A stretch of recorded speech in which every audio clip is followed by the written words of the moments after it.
It began as just another ordinary day.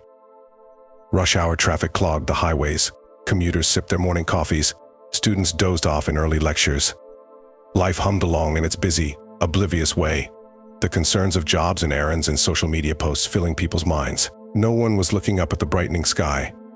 No one noticed the pinprick of light that suddenly appeared, brighter than Venus, brighter than Jupiter, growing steadily more incandescent with each passing hour. Even the astronomers, with their great telescopes and sensitive detectors, were caught off guard. It wasn't until midday that someone finally spotted it, finally realized what it was, and then it was already too late. An asteroid. A massive, mountain-sized chunk of rock and ice and primordial dust hurtling towards Earth at impossible speeds. Within hours, the news had spread across the globe, sending shock waves of panic and despair. All the petty concerns of daily life were instantly forgotten as humanity came together to face the greatest existential threat it had ever known. Governments convened emergency sessions. Scientists huddled over data and ran frantic calculations. The world's nuclear arsenal was readied, a final desperate bid to blast the asteroid off course. But in their heart of hearts, everyone knew it was hopeless. The asteroid was too big, its trajectory too locked in. In a matter of days, a mass extinction event would scour the Earth clean of life. Just like the dinosaurs 65 million years before, this was destined to be our final hour. And then, as the world teetered on the precipice, they arrived. Massive ships suddenly blinking into existence in the skies over every major city. Gravity-defying crafts that hung silently, ominously staring down like the eyes of God, passing cosmic judgment. The ship over New York was the first to broadcast its message. The face that filled every screen was shockingly human, and yet ... not. Subtly different in a way that made the skin crawl, and the adrenaline spike. People of Earth, the alien emissary began, its voice preternaturally soothing yet undercut with steel. For thousands of years we have lived among you, watching from the shadows, guiding your development. You know us from your myths and legends as angels, as fairies, as men in black. We are the Watchers, and now, in your moment of greatest peril, we have decided to reveal ourselves. The world listened in stunned, horrified silence as the alien explained the history of its people. Of an advanced civilization that had long ago seeded life on Earth as part of a grand experiment, that had nurtured and steered humanity down the long road of evolution and civilization. A species so ancient and powerful that it had long since transcended flesh to become beings of pure energy, capable of manipulating matter and traversing the stars at will. We have the power to save you, the Watcher declared, to divert the asteroid that now threatens your world. Our technology is so far beyond your own as to be indistinguishable from magic. But our aid comes with a price. From this day forward, humanity will live under our dominion, it continued, its face hardening into a mask of cold command. You will be allowed to keep your countries, your cultures, your way of life, but you will submit to our authority, to our laws and our will. This is the bargain we offer. Salvation in exchange for servitude. You have 24 hours to comply or perish. The transmission cut off abruptly, leaving only the silent, looming ships in a world drowning in chaos and despair. Some called for resistance, screaming defiance up at the uncaring sky. Most fell to their knees and wept, broken by the sheer overwhelming power now staring down at them. The most ancient and primal of human fears had been realized. We were not alone, and we were not the ones in control. For a full day and night, riots and prayers swept the globe in equal measure as the asteroid hurtled ever closer. World leaders conferred in frantic secrecy, desperate to find an alternative, some way to negotiate. But, in the end, there was only one choice. Humanity would live. But it would not do so as a free species. At the appointed hour, the Secretary General of the United Nations stood before the assembled Watcher ships, her face lined with sorrow and grim resolve.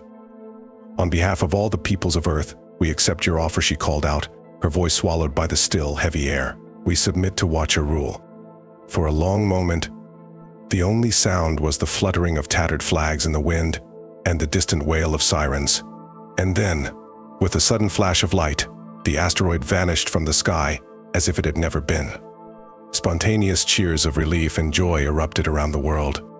But the brief elation quickly faded as the reality sunk in. As Watcher craft descended from the sky and alien figures emerged to take control of governments and institutions. The transition was swift and largely bloodless. Humanity was in no state to resist. But as the Watchers cemented their grip on power, the true cost of the devil's bargain became clear. Sweeping new laws were imposed, ancient freedoms abolished with the stroke of a pen.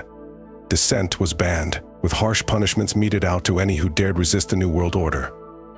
The Watchers wielded their technology like a scalpel, monitoring every communication, every movement, every thought for signs of rebellion.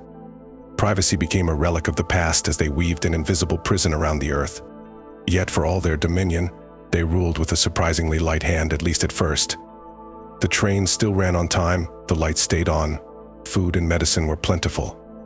They did not interfere in the small details of people's daily lives, so long as their control remained absolute. Yet for all their dominion, they ruled with a surprisingly light hand, at least at first. The trains still ran on time, the lights stayed on, food and medicine were plentiful. They did not interfere in the small details of people's daily lives, so long as their control remained absolute.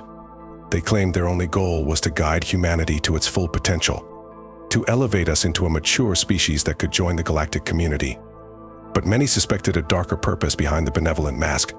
Rumors swirled of secret experiments in Watcher labs, of people vanishing into the night, of a plan to cull the population to more manageable levels. A resistance soon emerged, driven by those few willing to sacrifice everything for the slimmest chance at freedom. They were hunted relentlessly. The full might of the Watchers turned against them. Most perished in the first purges, but a tenacious few held on, waging a guerrilla war from hidden bases and safe houses. For decades, they fought, each generation passing the torch on to the next. The Watchers' technological edge seemed insurmountable, but the resistance persisted, striking fleeting blows and fading back into the shadows beneath the veneer of absolute control. Humanity endured, until one day, 100 years after the arrival, a chance discovery changed everything. Deep within a Watcher archive, buried under layers of the highest security, a small band of rebels uncovered the truth. The terrible, world-shattering secret the aliens had gone to such great lengths to hide. They had not come to save us from the asteroid. They had sent it. The entire invasion had been an elaborate trap, the culmination of a plan centuries in the making. The Watchers had stirred the human race to life, had cultivated our development over millennia, had watched us grow and struggle and fight all, so that we could serve as an army in their coming war. A war beyond the stars against an enemy so vast and incomprehensible that to even speak its name was to invite madness. We were to be cannon fodder, expendable foot soldiers hurled into the cosmic meat grinder to buy time for the Watchers' greater plans. The asteroid had merely been a convenient excuse to finally assert overt control, to condition us for the slaughter to come. Armed with this shattering knowledge, the resistance became a revolution. Supporters flocked to the cause. Watcher rule that had once seemed unassailable now exposed as a hollow sham. The first uprisings were crushed in a tide of blood, but they lit a spark that could not be extinguished. Where one cell was cut down, 3 more sprang up to take its place. Open warfare erupted, desperate and brutal. Watcher energy weapons scythed through human attackers, searing flesh from bone. Suicide bombers hurled themselves under the treads of alien tanks. The shining cities that had been built on the backs of human labor were reduced to blasted rubble. No mercy was asked or given on either side. Yet for all their power, the Watchers began to lose ground, beaten back by the relentless human tide. For the first time in eons, they knew fear, knew the bitter taste of defeat. In the end, it was not the Resistance's cobbled-together weapons and tactics that made the difference, but the indomitable force of the human will. Our refusal to bow, to break, to ever surrender, even in the face of annihilation. In the final battle, amid the crumbling ruins of Geneva, the last and mightiest of the Watchers was overrun. Its gleaming ships blasted from the sky, its leaders put to the sword, the yoke of its tyranny at last cast off. A planet, a people, a species left bloody and battered and traumatized but free. Free to fall to their knees in the rubble and weep with joy. But the war is far from over. For even as we struggled under the Watchers' heel, their true enemy has only grown stronger. Out there in the void it stirs, drawn by the wreckage and chaos of our struggle. An enemy that knows nothing of pity or reason, that desires only our submission or our extinction. No one knows what it is, or how to stop it. But what we do know is that a reckoning is coming, one that will make the fight against the Watchers seem a mere skirmish in comparison. The real storm is only just beginning to gather. So humanity does what it has always done. It picks itself up, it rebuilds, it prepares for the battle to come. In hidden bunkers and secret shipyards, a mighty fleet takes shape, a sword to hold back the dark. The brightest minds are assembled, no knowledge forbidden in pursuit of salvation. We bought our freedom in blood. Now we must fight to keep it, or perish forever trying. For this is the final test, the last crucible in which humanity must be forged. Or fall forever into oblivion. Our Independence Day has dawned red and angry, but in defiance of gods and monsters, we still stand tall. And we will not go quietly into the night. As the ashes of the Watcher occupation settled, humanity set to work with grim determination, united by the specter of the coming storm. The first priority was to salvage and reverse engineer as much of the alien technology as possible. Watcher energy weapons, gravity drives, quantum computers, all were eagerly seized and studied, the brightest scientific minds working feverishly to unravel their secrets. The breakthroughs came quickly, each one a hard-won triumph over the invaders' advanced science. Within a decade, human ships were plying the solar system, powered by engines that bent space and time. Colonies sprang up on Mars and the moons of Jupiter, their domes glittering under alien suns. A sense of renewed pride and purpose suffused the species. We had not just survived, but grown stronger, taken our first steps into a wider cosmos. But always, the preparations for war continued. A massive military buildup was underway, factories churning out sleek, deadly fighters and city-sized battleships. Genetic and cybernetic enhancements were developed, creating soldiers who could survive the rigors of space and face the horrors to come. A whole generation was born and raised knowing nothing but the need to be ready, to be willing to lay down their lives in defense of their world. Even as humanity girded itself for the looming conflict, life went on. There was joy amidst the fear, love and laughter in the shadow of annihilation. Communities came together, bound tight by the shared trauma of the occupation and the knowledge of the sacrifice that lay ahead. The fierce flame of human defiance, of the will to live and fight and carry on, burned brighter than ever. And yet, as the years stretched into decades with no sign of the enemy's arrival, a certain complacency began to set in. The sense of urgent purpose started to fade, replaced by a growing desire to move on, to leave the scars of the past behind. Voices began to question the need for the endless militarization, the diversion of resources from rebuilding and recovery. Some even whispered that the Watchers had lied, that the enemy was nothing more than a boogeyman used to justify their rule. But those who had fought the occupation, who had seen the terrible truth in the depths of the alien archives, knew better. They could feel it in their bones, a growing sense of dread that coiled ever tighter with each passing day. The enemy was out there, and it was coming. Time was running out. The breaking point came on a clear autumn morning, a day that had dawned as peaceful and ordinary as any other. But as the sun climbed into the sky, a new light appeared alongside it, a baleful red star that grew brighter with each passing second. The instruments of 1,000 watchful observatories suddenly howled with alarm as they detected the massive gravitational anomaly emerging at the edge of the solar system. It was a black hole, but one moving with impossible purpose, defying all laws of physics as it hurtled towards Earth at phenomenal speed. A cosmic predator, dragging a writhing knot of distorted spacetime in its wake. And within that maelstrom, glimpsed in fleeting, fragmentary images, were the vast, writhing shapes of living nightmares. Creatures of impossible biology and malevolent intelligence, servants of an enemy that had finally made its arrival. The wait was over. The true war had begun. Humanity scrambled to muster its defenses, to rally every ship and soldier in a desperate race against time. The first line of defense was the outer picket, a network of automated fortress stations that had been built in the Oort cloud for just this eventuality. They struck with the full power of their stockpiled arsenal as the enemy entered their range: kinetic kill vehicles, particle lances, singularity bombs. For a brief, shining moment, it seemed that the invaders might be stopped, their vanguard sweep staggered under the onslaught. But then the black hole surged, and the picket vanished in a flash of twisted light, its mighty defenses scattered like leaves before a hurricane. The enemy pressed onwards unopposed, the icy vastness of the outer solar system swallowed up in its passage. Reinforcements rushed from Earth and the inner system colonies, marshalling intense orbit over Neptune. The flower of humanity's defenders, sleek destroyers and dreadnoughts, clouds of fightercraft, elite marine brigades in their powered battle armor. They formed a great crescent, a shield of steel and valor, ready to lay down their lives to deny the enemy access to the vital inner worlds. The invaders hit their lines like the fist of an angry god, Bolts of negative energy lanced out from the roiling black hole, punching through shields and armor like tissue paper to spill crews screaming into the void. Twisted mockeries of living ships disgorged hordes of chitinous horrors onto the beleaguered human vessels, turning their corridors into charnel houses. Reality itself rippled and distorted around the enemy's advance, the very fabric of space-time weaponized against the defenders. Yet against all odds, the line held. Individuals and ships perished by the thousands, but what mattered was the whole. Every meter the enemy was delayed, every second bought with human blood, was a chance for more evacuees to escape the surface of their shattered moons, for more ships to join the fray.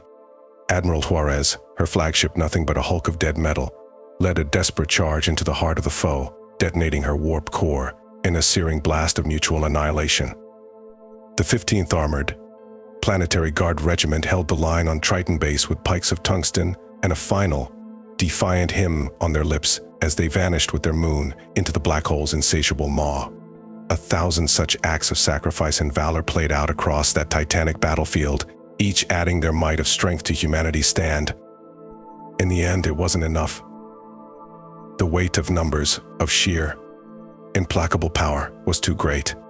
The lines buckled, then shattered, the survivors fighting on even as they fell back in ragged disorder towards the inner system. Past the moons of Uranus, where forests of orbital platforms waited with open hangar bays and marshalling grounds bustling with reinforcements. Past the shipyards of Saturn, where the next wave of vessels was just beginning to take shape, skeleton crews desperately trying to cut them free of their moorings before the enemy arrived. Past Jupiter, where the shipworm cradling new generations of engineered soldiers shuddered and screamed as if in sympathetic pain. All the way back to Earth, where the remnants of the fleet gathered for a final stand, a ragged sphere of defiance sheltering their birthplace against the darkness.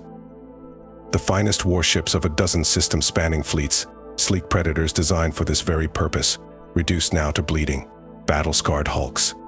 Formations of battered fighters, pilots held together by stims and sheer defiance, wearily turning to face the black hole as it billowed and swelled before them. On the planet below, ancient weapons of mass destruction were unshackled, silos opening like the petals of a flower to reveal doomsday weapons unseen since the Watcher occupation. There would be no surrender, no mercy asked or given. The enemy came on, implacable, inevitable as the tide.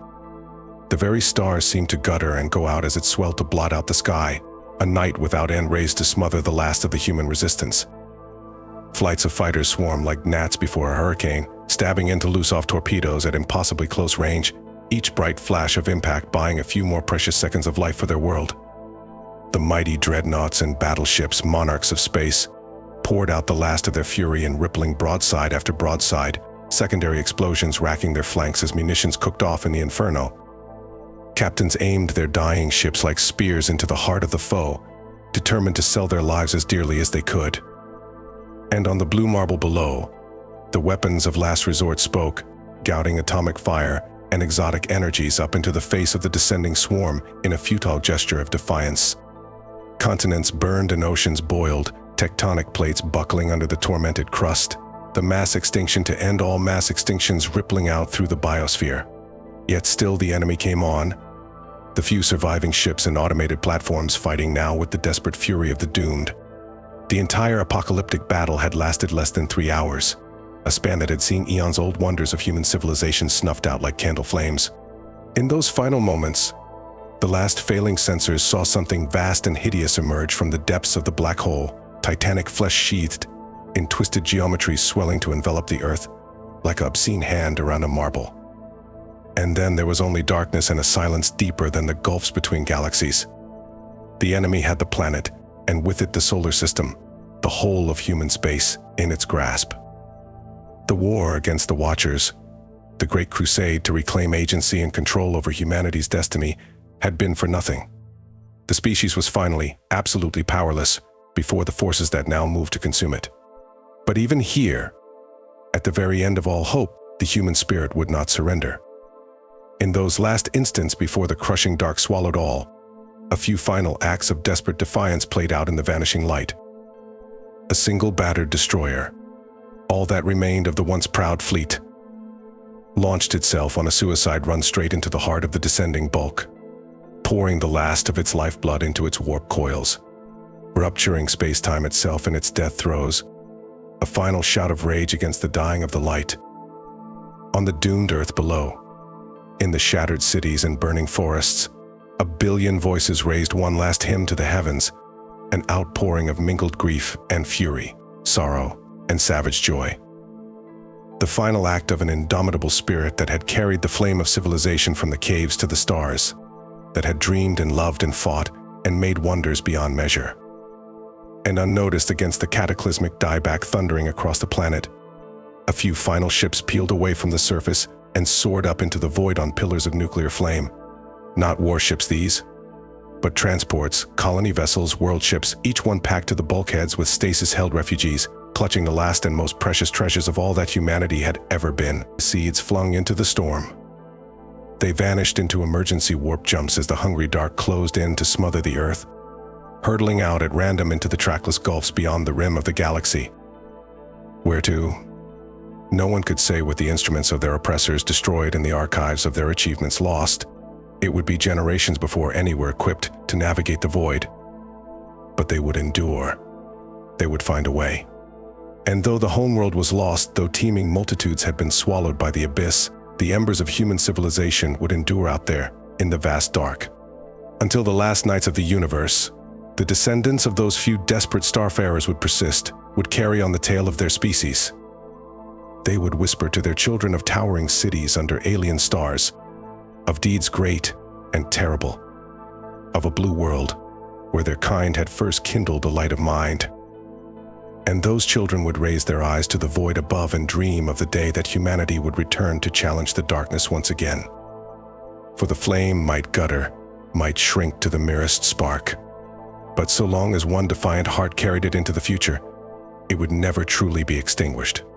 Darkness had fallen, but the dawn would come again. And the enemy, gorged on its conquest, could only watch the stars and wait for the distant day of reckoning.